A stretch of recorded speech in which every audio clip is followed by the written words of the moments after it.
मान्यता प्राप्त अनुदानित विद्यालय माध्यमिक विद्यालय हैं, उनके प्रबंधकों का ये सम्मेलन आज यहाँ आयोजित हुआ है।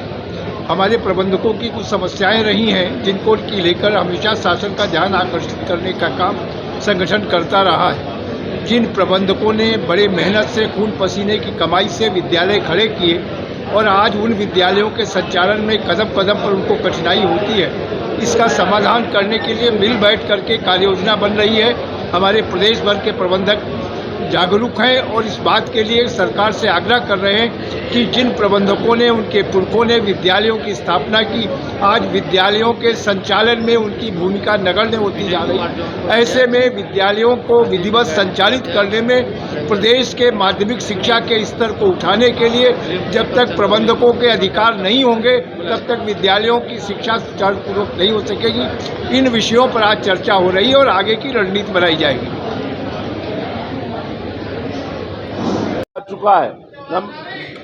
हेलो, फीस का बढ़ाया जाना अति आवश्यक है। 15 वर्षों से बढ़ाया नहीं गया जबकि बोर्ड अपनी फीस 12 गुना बढ़ा चुका है।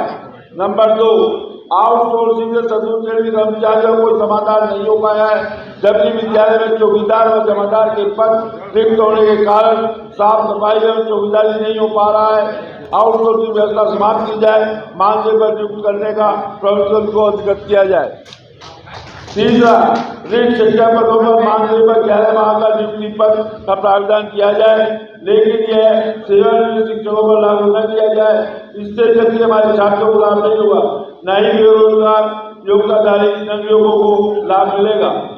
चौथा, जब सरकार कर्मचारियों खाते में सीधे वेतन भेज रही है, जबकि वेतन नियम में स्पष्ट रूप से प्रतिपादित है कि जो ग्रांट आती है वो प्रबंधन प्राप्त करता है और उसका वितरण भी वही करता है। इससे ये स्पष्ट है कि अधिकारी प्रबंधन है, परंतु शासन आदेश पत्र दिनांक 2 मई 2013 के अनुसार अधिकारी शिक्षक एवं वित्त लेखाधिकारी बनाया गया है, जो वेतन अधिनियम 1971 का उल्लंघन है।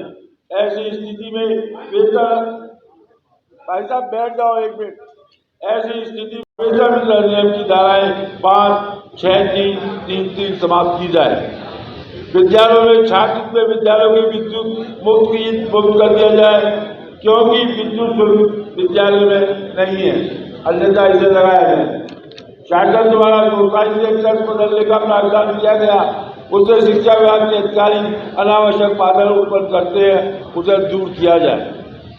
सातवां, जो अलंकार योजना शासन द्वारा प्रस्तावित है उसके क्रियान्वयन पर सरल प्रक्रिया अपनाई जाए, अर्थात जिस तरह से MP या MLA निधि का उपयोग किया जाता है उसी अनुसार योजना को बनाया जाए और 25% की धनराशि समाप्त की जाए। सभी विद्यालय खाते प्रबंधक प्रधानाचार्य के स्वयं किया जाए, न कि प्रधानाचार्य को बोझ बन के स्वतंत्र छोड़ा जाए। विद्यालयों की भूमि माफिया द्वारा अधिकृत रूप से अवैध कब्जा किया जा रहा है। प्रबंधकों द्वारा बार बार अधिकारियों से निवेदन करने के बाद भी कोई सुनवाई नहीं की जाती।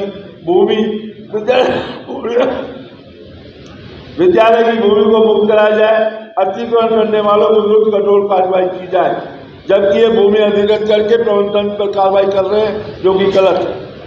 ये सब मांगे हैं और कोई 1-2 मांगे होंगी, शासन स्तर पर इसको दिया जा रहा है और 13 अक्टूबर को हम लोग विधान परिषद विधानसभा के सामने धरना प्रदर्शन के लिए तैयार है, ताकि अगर उससे पहले हमारी मांगे मान ली जाती है तो ये धरना स्थगित होगा, वरना 13 अक्टूबर को हम सब लोग इसके लिए तैयार रहें और ज़्यादा से ज़्यादा लोग इसमें आने का प्रयत्न करें।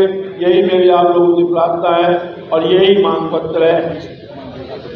और विभाग को फीस की बात पर भी हमने दिया गया था डिटेल में, जो विभाग के पास विचाराधीन है, लेकिन आज तक विभाग कोई उस पर निर्णय नहीं ले सका।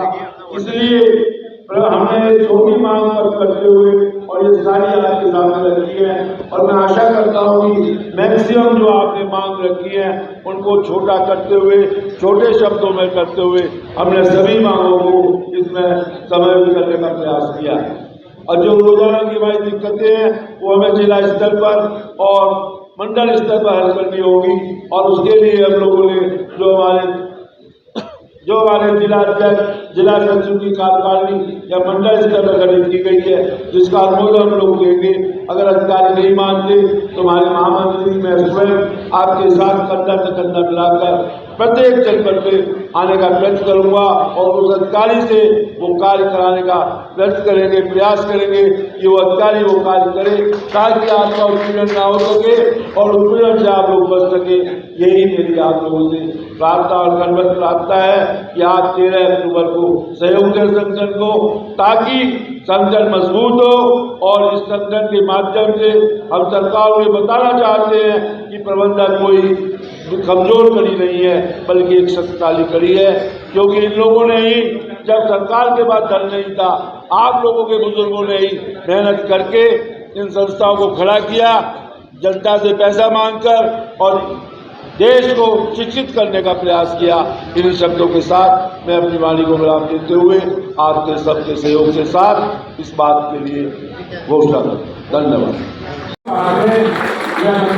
तमाम अपने पदाधिकारी को प्रणाम करते हुए यही बात कहना चाहता हूँ कि जो पूर्ण लड़ाई है उनसे अपने को जोड़ते हुए ये कहना चाहता हूँ कि ये लड़ाई हमें पिछले 2 दशक से ये स्थिति आ रही, धीरे धीरे अध्यक्ष जी